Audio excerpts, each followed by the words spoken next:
దినాన్ని జూన్ 4న వెన్నుపోటు దినాన్ని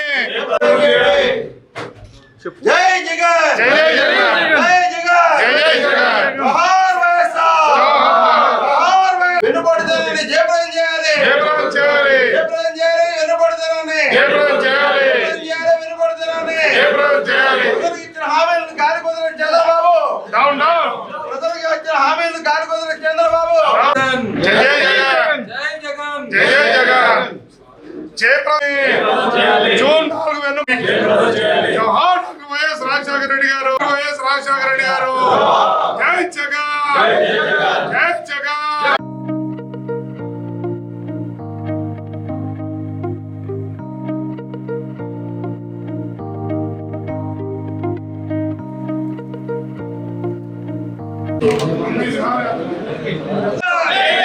జోహార్ వైఎస్ఆర్ జోహార్ వైఎస్ఆర్ వెన్నుపోటు దినాన్ని వెన్నుపోటు దినాన్ని ప్రజలకు ఇచ్చిన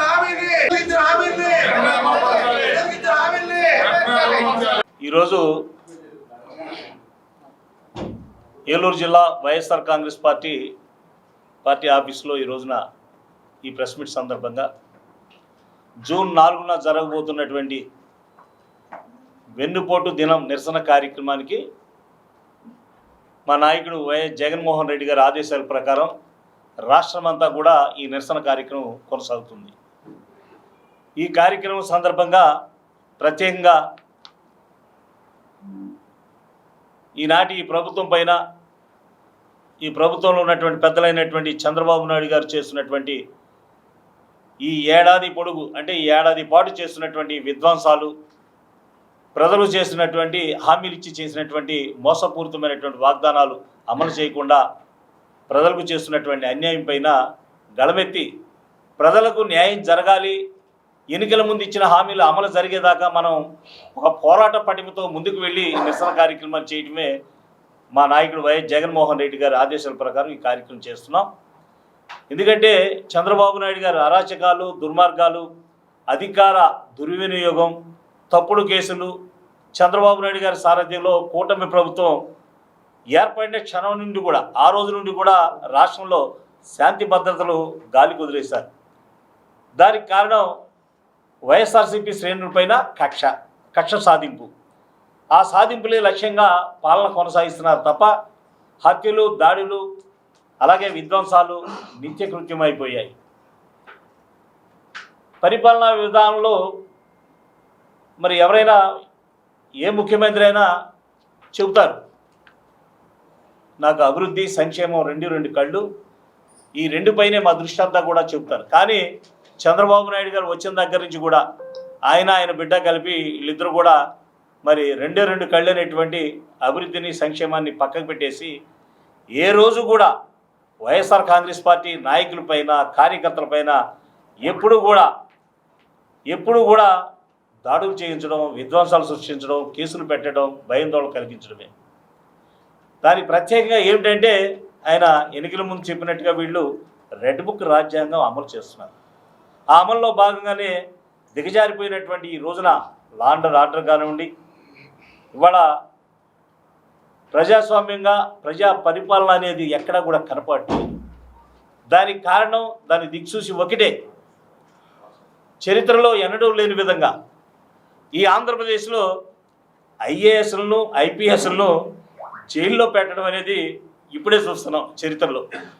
మరి ఇలాంటి ప్రభుత్వం, ఇలాంటి పాలన ఒక పక్కన పరిపాలన అందించేటువంటి పరిపాలనా విధానంలో ముందుకు వెళ్ళేటువంటి మరి ఐఏఎస్లనేమో జైల్లో పెట్టడమా, అలాగే శాంతి భద్రతలు కాపాడేటువంటి లా అండ్ ఆర్డర్ నిర్వహించేటువంటి ఐపీఎస్లనేమో జైల్లో పెట్టడమా, ఇంకా ఎవరు పాలిస్తున్నారంటే వీళ్ళ రౌడీజంతో ప్రజలను భయభ్రాంతులు చేయటం, పథకాలు ఇవ్వలేదు ఏంటి అని అడిగితే వాళ్ళ మీద ఎక్కడ పడతారని ప్రజలందరూ కూడా భయాందోళనతో ఇవాళ బిక్కుమంటూ కూడా ఇవాళ జీవితాలు కొనసాగిస్తున్నారు.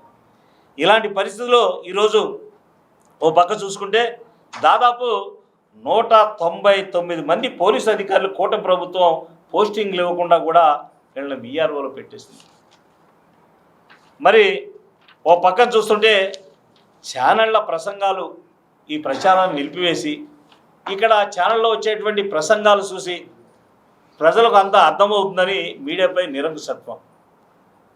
శాసన మండలి సాక్షిగా మంత్రి నారా లోకేష్ గారు ఘోర వైఫల్యాలను ప్రజలు ప్రత్యక్షంగా చూస్తుంటే ఆయనకు కోపం వచ్చేసిందంట. ఆయనకి ఆ కోపంతో రెడ్ బుక్ రాజ్యాంగం బయటకు తీసి ప్రముఖ టీవీ ఛానళ్లకు చట్ట సభల ప్రత్యక్ష ప్రచారాలను నిలిపివేశారు. మరి ఒక పక్కన చూస్తుంటే కొత్తగా మరి మనం ఉన్నటువంటి ఈ కూటమి ప్రభుత్వంలో పెద్దలందరూ కూడా ఆలయాల్లో అపచారాలు, అత్యంత పవిత్రమైనటువంటి శ్రీవారి లడ్డూపై దారుణంగా దుష్ప్రచారం చేశారు.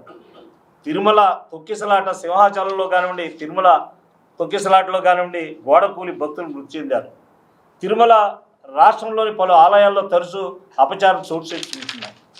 అంతేకాకుండా ఆర్థిక వ్యవస్థ అస్తవ్యస్తం, అలాగే రాష్ట్ర అప్పుల కుప్ప. దీనికి మాత్రం ఎప్పటికప్పుడే మరి ఎన్నికల ముందు మన పెద్దలు చెప్పినట్టుగా ఎన్నికల ముందేమో 14 లక్షల కోట్ల రూపాయలు అప్పులు చేశాడు జగన్మోహన్ రెడ్డి గారిని చెప్పినటువంటి ఈ మహానుభావులు ఈరోజు చూస్తుంటే రాష్ట్రాన్ని అప్పుల కుప్పగా చేస్తూ చంద్రబాబు నాయుడు గారు కొత్త రికార్డు సృష్టిస్తున్నారు. మరి 14 లక్షలు చెప్పినప్పుడు 14 లక్షల రూపాయలు జగన్మోహన్ రెడ్డి గారు అప్పులు చేశారని చెప్పినప్పుడు రేపు మనం గెలిచి రేపు ప్రభుత్వం వస్తే మన ప్రభుత్వం వచ్చిన తర్వాత మనం ప్రజలకు ఏ విధంగా మనం అమలు చేస్తాం, ఏ విధంగా మనం ఇచ్చినటువంటి హామీలు అమలు చేయాలంటే మరి ప్రతి సంవత్సరం 1,25,000 కోట్ల రూపాయలు అవుతుంది.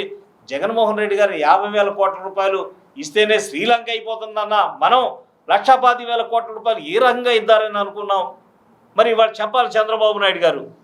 అంతేకాకుండా ఏడాది కూడా గడక ముందే రాష్ట్ర ప్రజలపైన భారం మోపుతూ 1,37,546 కోట్లు అప్పులు చేసిన విషయాన్ని మరి ఎందుకు చెప్పరు? ఈ డబ్బు ఎక్కడ ఖర్చు పెడుతున్నారు? అంతా అమరావతినా, భ్రమరావతి అని చెప్పుకునేటువంటి అమరావతిలో ఖర్చు పెడుతున్నారా? మరి కనీసం ఈ అప్పులు చేసినటువంటి అప్పులైనా సంవత్సరం పొడుగునా ఇవ్వాల్సినటువంటి మరి సంక్షేమ పథకాలు మీరు ఇస్తానన్నటువంటి సూపర్ 6లైనా ఇచ్చారా? ఇవ్వలేదు. జగన్మోహన్ రెడ్డి గారు ఇచ్చినటువంటి 3,000 రూపాయల పెన్షన్కి 1,000 రూపాయలు తగిలించి నేను 4,000 ఇస్తున్నాను, నేను 4,000 ఇస్తున్నా, నేను 4 ఇస్తున్నట్టు ప్రతి నెల కూడా వెళ్ళిపోతున్నారు. 4,000 రూపాయల పెన్షన్ ఇచ్చే దగ్గర మాత్రం ముఖ్యమంత్రి గారు వెళ్తున్నారు. అంటే ప్రజలను ఏ రకంగా మోసం చేస్తున్నారు? ప్రజలకు ఏ రకంగా మీరు మోసం చేసినటువంటి విషయాల్ని ప్రజలకు ఏమైనా తెలియదు అనుకుంటున్నారా? కానీ ప్రజలు ఎక్కడ తిరగబడతారు, ప్రజలు ఎక్కడ అల్లరి చేస్తారని రెడ్ బుక్ రాజ్యాంగాన్ని మాత్రం అమలు చేస్తున్నారు. వీటన్నిటిని కూడా చూస్తుంటే ఈ రోజున అసలు ప్రజలు ఎంత విరక్తి చెందుతున్నారు, ప్రజలు మేము ఎంత మోసపోయామని ఈరోజు తెలుసుకుంటున్నారు. కానీ ప్రజల నోటి వెంట ఎక్కడ మాట వచ్చినా ప్రజలు ఎక్కడ రోడ్డెక్కుతారని వైఎస్ఆర్ కాంగ్రెస్ పార్టీ ప్రతిపక్షంగా ఉన్నటువంటి నాయకులు కార్యకర్తలు ఎక్కడ రోడ్డెక్కుతారని వీళ్ళందరినీ కూడా భయభ్రాంతులు చేసే విధంగా ఒక పక్కన లేనిపోయినటువంటి కేసులు పెట్టడం, అరాచకంగా ఎక్కడ వాళ్ళు ఉంటే వాళ్ళని తీసుకెళ్ళి లోపలేసేయండి అంటాం, భయపెట్టేసి ఈ రోజున రాష్ట్ర పాలన కొనసాగుతున్నటువంటి ఈ ప్రభుత్వం పైన ప్రత్యేకంగా మరి రేపు 4వ తేదీన కరెక్ట్గా సంవత్సరం పరిపాలన వచ్చే సంవత్సరం అయినటువంటి పరిస్థితిలో వెన్నుపోటు దినం అనేటువంటి ఒక పేరు పెట్టి నిరసన కార్యక్రమాన్ని చేసేటువంటి కార్యక్రమం. ఆ రోజు ప్రతి నియోజకవర్గంలో కూడా వేలాది మందితో, ప్రతి నియోజకవర్గంలో కూడా వేలాది మందితో ప్రజలు, కార్యకర్తలు, నాయకులు అందరినీ కలుపుకుని, ఎందుకంటే ప్రజలకు న్యాయం జరగాలంటే మనం ఇవాళ పోరాటం చేయాలా, ఈ ప్రజలకు ఈ పథకాలు రావాలంటే మన కార్యకర్తలు, మన నాయకులు రోడ్డు మీదకి రావాలా, ఉన్నటువంటి విషయాల్ని మనం ప్రజలకు తెలియజెప్పి ప్రజలు మీకోసమే న్యాయం చేస్తున్నాం, ఇవాళ రాష్ట్ర ప్రభుత్వం చేస్తున్నటువంటి అన్యాయాన్ని వెలుగెత్తి చాటుతున్నాం, మీరు కూడా కలిసి రండి అని ఇవాళ మనం పిలిపించి రేపు ప్రజల కోసం మనము వెన్నుపోటు దినం నిరసన కార్యక్రమానికి దిగ్విజయంగా సాగిస్తామని ఈరోజు మనం ఈ వైఎస్ఆర్ జిల్లా, ఏలూరు జిల్లా మరి పార్టీ ఆఫీసులో ఈ కార్యక్రమాన్ని చేపట్టినందుకు అందరికీ కూడా నేను ధన్యవాదాలు తెలియజేస్తున్నాను. పాత్రికేయ మిత్రులందరికీ కూడా నమస్కారాలు తెలియజేసుకుంటూ, మరి జగన్మోహన్ రెడ్డి గారు ఆదేశాల మేరకు జూన్ 4న మరి వెన్నుపోటు దినంగా మరి ఈ కూటమి ప్రభుత్వం చేసిన అరాచకాలు, మోసాలు, ప్రజల్ని వెన్నుపోటు పొడిచి ఇచ్చిన హామీలు అన్నీ గాలి కొదిలేసి కేవలం రెడ్ బుక్ రాజ్యాంగంతో ప్రజల్ని ఇబ్బంది పెడుతూ, వైఎస్ఆర్ కాంగ్రెస్ పార్టీ కార్యకర్తల్ని, నాయకులు ఇబ్బంది పెడుతూ ప్రజల కోసం ఖర్చు పెట్టాల్సిన డబ్బులన్నీ కూడా మొబిలైజేషన్ అడ్వాన్స్ పేరుతో అమరావతికి ఇచ్చేసి అందులో పర్సంటేజీలు తీసుకోవడం కానివ్వండి, ఏవైతే సూపర్ 6 అని చెప్పారో దాన్ని గాలికి వదిలేశారు. అన్ని వర్గాల ప్రజలు, రైతులు కానివ్వండి, మహిళలు కానివ్వండి, యువత కానివ్వండి, అలానే అందరినీ కూడా మోసం చేసి వాళ్ళకి ఏవైతే హామీలు ఇచ్చారో అవన్నీ కూడా గాలికి వదిలేసి మరి ఈరోజు నిస్సిగ్గుగా మరి ఎలా తిరుగుతున్నారో మరి అర్థం కావట్లేదు. మరి చంద్రబాబు నాయుడు గారు చూస్తుంటే అది ఇది చేసేసాము, అది చేసేసాము, అది సాధించేసాము, ఇది సాధించేసాము అని చెప్పి వాళ్ళే సెల్ఫ్ డబ్బా కొట్టుకుంటున్నారు తప్ప కానీ ప్రజల్లో తిరిగే దమ్ము మాత్రం ఏ తెలుగుదేశం పార్టీ కార్యకర్తకి నాయకులకు మాత్రం లేదు. కేవలం అబద్ధాలతో అధికారం సాధించుకుని ప్రజల్ని ఈరోజు పీడించుకుని తింటడం జరుగుతూ ఉంది. ఎక్కడో వాళ్ళు ఇసుక కానివ్వండి, బుసక కానివ్వండి, మద్యం షాపులు కానివ్వండి, వీటిల్లో పడి ప్యాకాట్లు అంటూ, కోడి పందాలంటూ సంపాదించుకునే పనిలో ఉన్నారు తప్ప ప్రజల్ని మాత్రం గాలికి వదిలేశారు. ఇక్కడ ఎమ్మెల్యేలు కానివ్వండి, ఎవరైనా కానివ్వండి. మరి ఈ సంవత్సరంలో ఏం చేశారు? ఇక్కడ ఈ ఏలూరు జిల్లాకి కానీ ఏలూరులో ఉన్న 7 నియోజకవర్గాలకి ఏం చేశారు? ఏమీ చేయలేదు. కేవలం మరి ప్రజల్ని మభ్యపెట్టడం, అబద్ధాలు చెప్పడం తప్ప. ఇదే పవన్ కళ్యాణ్ గారు మరి ఎన్నో మాటలు చెప్పారు, మరి అది ఇది అన్నారు. మరి ఆయన కూడా ఈరోజు కామ్ అయిపోయారు, ఒక్క మాట కూడా మాట్లాడట్లేదు. ఏమైపోయినాయి అవన్నీ? ఆ వాగ్దానాలన్నీ ఏమైపోయినాయి? ఆ రోజున్న ఆవేశం అంతా ఈరోజు ఏమైపోయింది పవన్ కళ్యాణ్ గారికి? మరి ఈరోజు అసలు స్పందించట్లేదు, సినిమాలు చేసుకుంటూ బిజీగా ఉంటున్నారు. అలానే రాష్ట్రంలో యువత మరి ఫీజు రియంబర్స్మెంట్ ఇస్తామన్నారు, అలానే నిరుద్యోగ వృత్తి ఇస్తామన్నారు, అవన్నీ కూడా వదిలేశారు. ఆరోగ్యశ్రీని అటకెక్కిచ్చేశారు. అలానే ఏదైతే మన గవర్నమెంట్ కాలేజీలు జగన్మోహన్ రెడ్డి గారు కట్టారో అవన్నీ కూడా ప్రైవేటీకరణ చేయడానికి మరి ముందుకెళ్తున్నారు, వాళ్ళ అన్యాయులకి ఇప్పించుకోవడానికి. అలానే ఏదైతే జెట్టీలు జగన్మోహన్ రెడ్డి గారు మొదలుపెట్టారో అది పూర్తయితే ఆ రోజు ఓపెనింగ్లో మేమే కట్టామని చెప్పి సెల్ఫ్ డబ్బా కొట్టుకునే అంత దిగజారిపోయిన ప్రభుత్వం ఈ కూటమి ప్రభుత్వం. మరి ఇప్పటికైనా సిగ్గు తెచ్చుకుని ప్రజలకు ఇచ్చిన హామీలని తూచా తప్పకుండా ప్రతి ఒక్కటి మరి ప్రజలకు అందజేయాలని చెప్పి మేము వైఎస్ఆర్ కాంగ్రెస్ పార్టీ తరఫున మరి మేము డిమాండ్ చేస్తున్నాము. తప్పకుండా ప్రజల కోసం మేము నిలబడతాము, ప్రజల కోసం మేము ముందుకెళ్తాము. ముఖ్యంగా ఈరోజు ఏలూరు జిల్లాలో 7 నియోజకవర్గాల్లో రేపు జూన్ 4వ తారీఖునటువంటి చేసే ఒక నిరసన కార్యక్రమాన్ని ఏ విధంగా చేయాలి అనేది అందరితోటి చర్చించడం జరిగింది.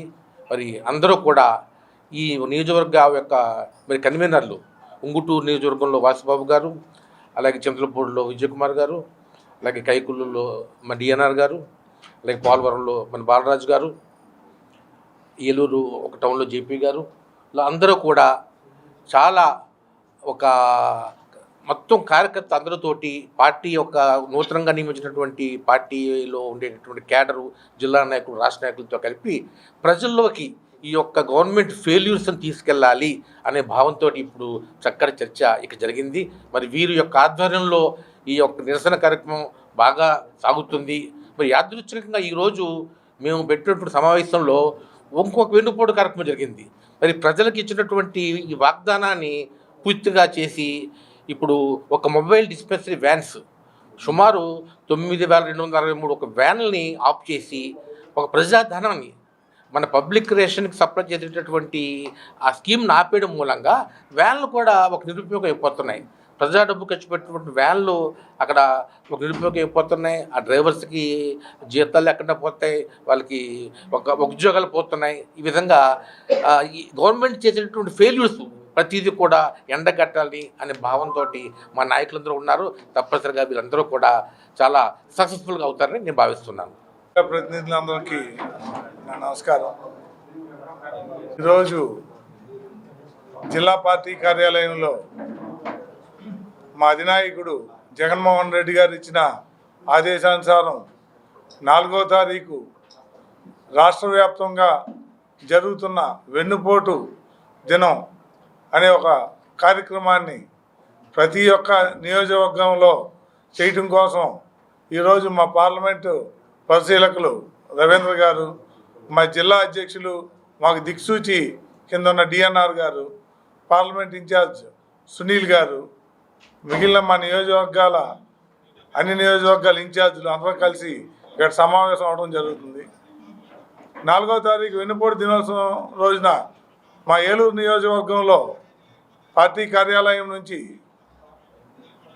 జిల్లా కలెక్టర్ గారి ఆఫీస్ వరకు భారీ ఎత్తున ర్యాలీ నిర్వహించడం జరుగుతుంది. ఈ సంవత్సర కాలంలో కూటమి ప్రభుత్వం చెప్పిన అన్ని హామీలు విఫలమయ్యి ఎవరికి ఏమీ చేయకోకుండా అన్ని హామీల వరకే మిగిలిపోయిన ఈ ప్రభుత్వాన్ని ప్రశ్నిస్తూ అందరూ కూడా ఈ కార్యక్రమంలో పాల్గొంటారు. ఏలూరులో వేలాది మంది కార్యకర్తలు ఈ కార్యక్రమంలో పాల్గొంటారని ఆశిస్తూ జై జగన్, జై. ఉమ్మడి ఆంధ్రప్రదేశ్ లో మొట్టమొదటిసారిగా ఏఐసిటిఈ అనుమతులతో స్థాపించబడిన మా విద్యా సంస్థ sir CR Reddy college of engineering Vatluru, Eluru NBA మరియు NAC A గ్రేడ్ తో అత్యుత్తమ ప్రమాణాలతో సుదీర్ఘ అనుభవం కలిగిన ప్రొఫెసర్లతో మా MBA విభాగంలో స్టూడెంట్స్ ఉన్నత భవిష్యత్తు ప్రధాన ప్రణాళికతో స్టూడెంట్స్ కు digital class rooms, digital library మరియు కంప్యూటర్ శిక్షణ నైపుణ్యంతో తరగతి గదులు, MBA స్టూడెంట్స్ యొక్క ప్రాధాన్యతను మెరుగుపరిచే దిశగా స్కిల్ డెవలప్మెంట్, ఎంటర్‌ప్రెన్యూర్‌షిప్ ప్రోగ్రామ్స్ మరియు మానసిక ఉల్లాసం కొరకు కల్చరల్ ప్రోగ్రామ్స్ నిర్వహించబడును. స్టూడెంట్స్ చదువుతో పాటు ప్లేస్మెంట్స్ కూడా ప్రధాన దిశగా ఇంటర్న్‌షిప్ కోర్సులు మరియు యాక్టివిటీ బేస్డ్ లెర్నింగ్ ను ప్రమోట్ చేస్తూ విద్యార్థులను ప్రముఖ కంపెనీలతో MOUs మరియు ఇండస్ట్రియల్ విజిట్స్ నిర్వహించబడును. తద్వారా మా స్టూడెంట్స్ ప్రముఖ కంపెనీల్లో ఉన్నత స్థానాన్ని అధిరోహిస్తున్నారు. అడ్మిషన్ కొరకు సంప్రదించండి sir CR Reddy college of engineering autonomous.